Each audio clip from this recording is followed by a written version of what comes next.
Le prochain bull run arrive à grands pas et il est donc plus que temps pour vous de préparer votre stratégie de sortie.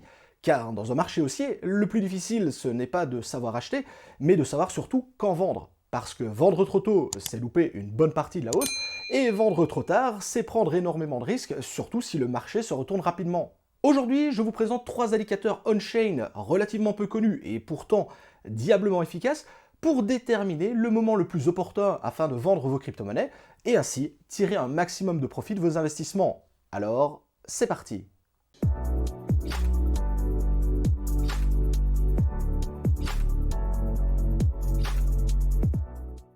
Cette vidéo est sponsorisée par le site d'actualité et d'information CryptoNews. CryptoNews est un site ultra complet qui regroupe et combine à la fois les dernières actualités du moment, pour ne rien rater de ce qui se passe dans le monde des crypto-monnaies, mais également des articles qui vont présenter et analyser en détail un projet ou un domaine bien précis des cryptos, afin d'en apprendre plus sur celui-ci. Cela peut être aussi bien des projets de crypto ou de tokens que des NFT, des ICO, etc., etc. Bref, tout ce qui forme l'écosystème. Mais cela ne s'arrête pas là, vous avez également un agrégateur de vidéos où l'on peut retrouver dans un seul endroit l'ensemble des vidéos des créateurs de contenu francophones, comme Asher, Cryptomatrix, la rediffusion des directs de BFM Crypto et bien d'autres. Et parmi la multitude d'options, on retrouve également un tracker de prix de plusieurs coins comme Bitcoin, Ethereum ou encore Bitcoin Cash, afin d'identifier en un coup d'œil les meilleures plateformes pour acheter ou vendre nos coins au meilleur prix. Pour finir, le site propose également des petits guides plutôt complets à destination des débutants sur des sujets bien précis comme par exemple qui a créé le Bitcoin, comment accepter du Bitcoin dans mon magasin ou encore c'est quoi un smart contract. Ah oui, j'allais l'oublier, mais le site CryptoNews est bien entendu disponible en français, mais également dans 14 autres langues, si jamais vous aviez envie de suivre l'actualité en hindi. Bref, n'hésitez pas à faire un tour sur le site à l'aide du lien en description, c'est totalement gratuit. Merci à eux pour le soutien et bonne vidéo à tous. C'est un fait, à chaque fois qu'on a eu un bull run, la dominance du Bitcoin avant celui-ci augmente très fortement. Et d'ailleurs, par la suite, elle va baisser petit à petit au fur et à mesure que le prix du Bitcoin va augmenter. D'ailleurs, c'est à partir de ce moment-là qu'on peut espérer avoir la fameuse alt season, parce que c'est le moment où la liquidité quitte le Bitcoin et vient se déverser sur les altcoins. Premier véritable bull run de l'histoire, nous sommes en juillet 2013. Le Bitcoin s'échange autour des 80 $ et sa dominance est de pratiquement 96%. Alors je sais ce que vous allez me dire, à ce moment-là c'est totalement énorme, mais c'est normal parce que le marché des altcoins il est ridicule. Il y a d'ailleurs quasiment aucun coin que l'on connaît à l'heure actuelle, ni même les stablecoins. Lors de son ATH en décembre 2013, la dominance elle n'est plus que de 86%, et par la suite elle va remonter lentement mais sûrement autour des 95%. En janvier 2017, avant le bull run, la dominance du BTC, elle affiche 86%. Par la suite, elle va de nouveau chuter et tomber à 32% au moment de l'ATH de l'époque. C'est quasiment son poids le plus bas.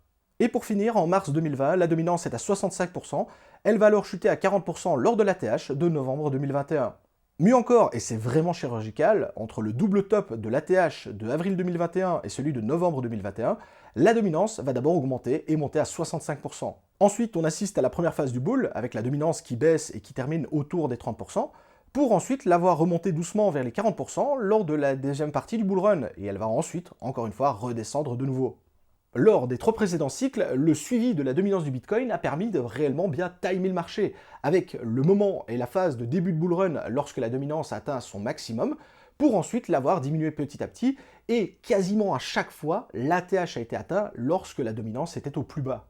En ce qui nous concerne, et pour le prochain cycle du bull run qui arrive, on pourrait considérer que la dominance a été à son point le plus bas durant l'année 2023, aux alentours des 38%, et depuis la fin d'année 2023 et début 2024, celle-ci est en phase d'augmentation. D'ailleurs, au moment où je tourne la vidéo, elle se situe aux alentours des 51 à 52%.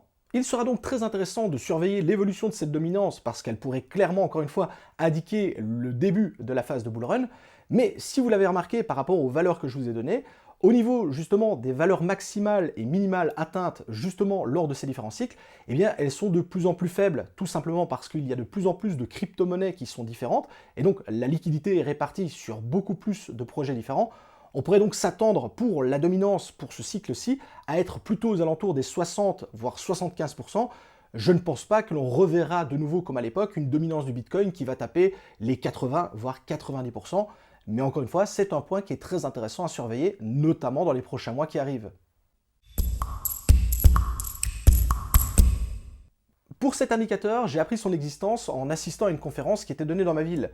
C'était une présentation réalisée par un trader professionnel et qui travaille d'ailleurs pour un fonds d'investissement. Et j'en profite pour lui faire un petit coucou parce que pour le coup, sa présentation elle était vraiment top et je pense qu'il se reconnaîtra. Concernant l'indicateur, c'est un petit peu technique, donc je vais essayer de vous simplifier et vous résumer ça au mieux pour que ce soit compréhensible par le plus grand nombre. C'est tout simplement un indicateur qui compare et qui analyse des moments clés de l'évolution du Bitcoin, notamment lorsque celui-ci est surévalué ou que celui-ci est sous-évalué, par rapport à ce qu'on va appeler sa juste valeur. Alors dit comme ça, je sais que ça peut paraître un peu compliqué à comprendre, mais vous allez voir que l'analyse qu'on peut en faire de ce graphique, et surtout les valeurs qu'il renvoie, sont extrêmement intéressantes et surtout extrêmement précises pour timer le marché notamment. Premièrement, sur le graphique, vous allez retrouver la ligne noire, qui représente la capitalisation du Bitcoin. Jusque-là, il n'y a rien de folichon, hein, vous retrouvez cette info partout, c'est tout simplement le prix du Bitcoin multiplié par la quantité de Bitcoin en circulation. Un petit peu plus technique, la ligne en bleu, c'est la valeur réalisée du Bitcoin. C'est-à-dire que c'est la valeur qui est obtenue non pas en prenant le prix qui est renvoyé par les échanges multiplié par la quantité de Bitcoin en circulation, mais un prix moyen qui est obtenu à chaque fois que des BTC ont été déplacés d'un portefeuille à un autre. Et donc pourquoi est-ce qu'on prend cette valeur-ci alors qu'on pourrait tout simplement prendre le market cap? Eh bien tout simplement parce que cette analyse, ça va permettre notamment d'éliminer le ressenti court terme du marché et offrir ainsi une valeur qui est beaucoup plus proche de la réalité, notamment en supprimant les sentiments vis-à-vis du marché. Et pour finir, et c'est le plus intéressant, la ligne en orange qui est le Z-score, qui retire les valeurs extrêmes entre le market cap classique et celui qu'on vient de recalculer en valeur réalisée. Ok, bon, jusque-là, c'est bien sympa ce que je vous ai dit, mais comment est-ce qu'on peut lire ce graphique et surtout en tirer des choses intéressantes? Eh bien, tout simplement, lorsque la ligne orange entre dans la zone verte, c'est le moment idéal pour acheter, et au contraire, lorsque la ligne orange entre dans la zone rouge, c'est le moment idéal pour vendre. C'est aussi simple que cela.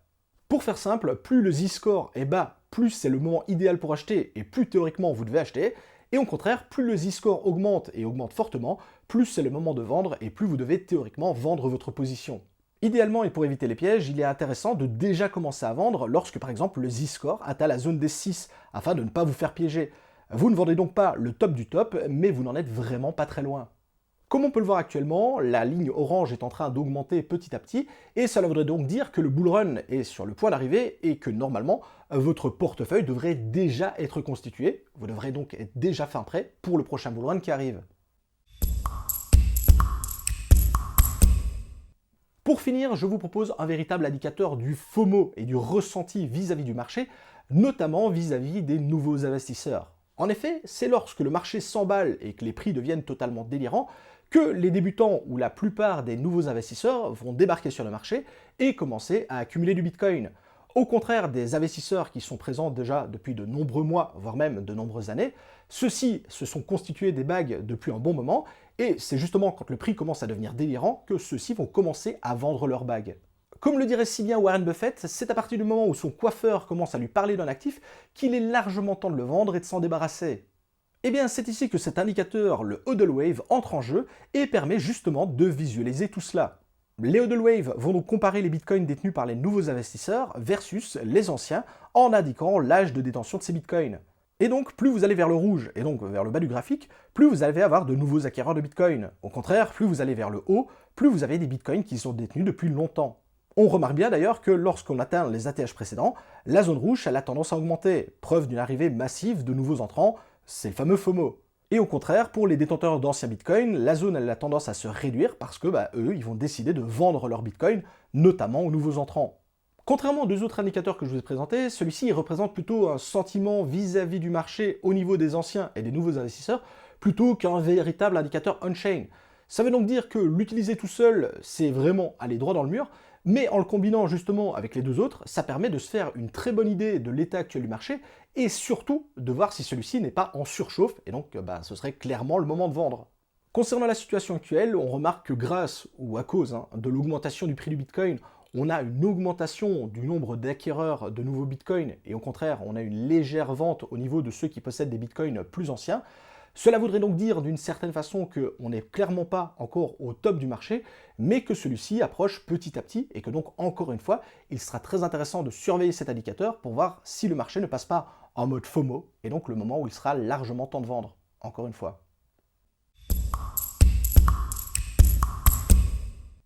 Vous l'aurez compris, ces trois indicateurs sont extrêmement intéressants parce qu'ils vont vous permettre notamment de timer le marché et de déterminer des fenêtres de tir, notamment pour vendre vos crypto-monnaies, afin de vendre d'une certaine façon le meilleur moment, c'est-à-dire pas avant trop tôt, pas après trop tard, mais vraiment dans une période qui se veut être quasiment le maximum.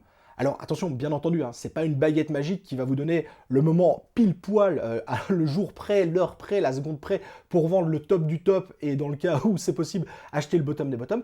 Ça vous donne vraiment une fourchette de tir pour vendre vos crypto-monnaies et ça permet notamment de vous positionner en avance vis-à-vis des personnes par exemple qui ne connaîtraient pas ces indicateurs. Me concernant, ces trois indicateurs que j'utilise vraiment au quotidien, notamment pour timer le marché et notamment placer ces fameux ordres de vente par palier, dont je vous parle tout le temps, et également à l'achat, ça permet justement de se positionner en avance et voir si on n'est pas un peu trop tôt vis-à-vis du marché ou un peu trop tard. Et je continuerai à suivre ceci notamment pour vous indiquer sur les réseaux si jamais je constate qu'il y a un changement de tendance ou non. Mais jusqu'à présent, honnêtement, ça colle parfaitement à l'état actuel du marché, ce qui me fait clairement dire que le prochain bull run n'a pas encore eu lieu et clairement que le meilleur reste à venir. Hop, hop, hop. Mais avant d'aller plus loin, je voulais vous poser la question, est-ce que vous-même, vous utilisez d'autres indicateurs techniques, que ce soit on-chain ou non, afin d'essayer justement de timer le marché? Et est-ce que par exemple, vous ne les combinez pas avec d'autres solutions, ou peut-être même des solutions que je vous ai présentées ici, afin justement d'essayer d'être le plus précis possible au niveau de vos positions pour vendre? En tout cas, si c'est le cas, je compte sur vous en commentaire, n'hésitez pas à partager ça, ça m'intéresse moi-même, mais je suis persuadé que ça intéressera également les autres membres de la communauté. Comme d'habitude, si la vidéo vous a plu, je compte sur vos likes et votre partage. N'hésitez pas à vous abonner, il y a quasiment la moitié des personnes qui regardent mes vidéos qui ne sont toujours pas abonnées. Or, ça vous coûte réellement un clic, donc si vous voulez soutenir ma chaîne totalement gratuitement, c'est clairement la meilleure chose à faire. Je vous souhaite à tous d'excellents investissements dans le marché des crypto-monnaies. C'était M. TK. Ciao les crypto-fans.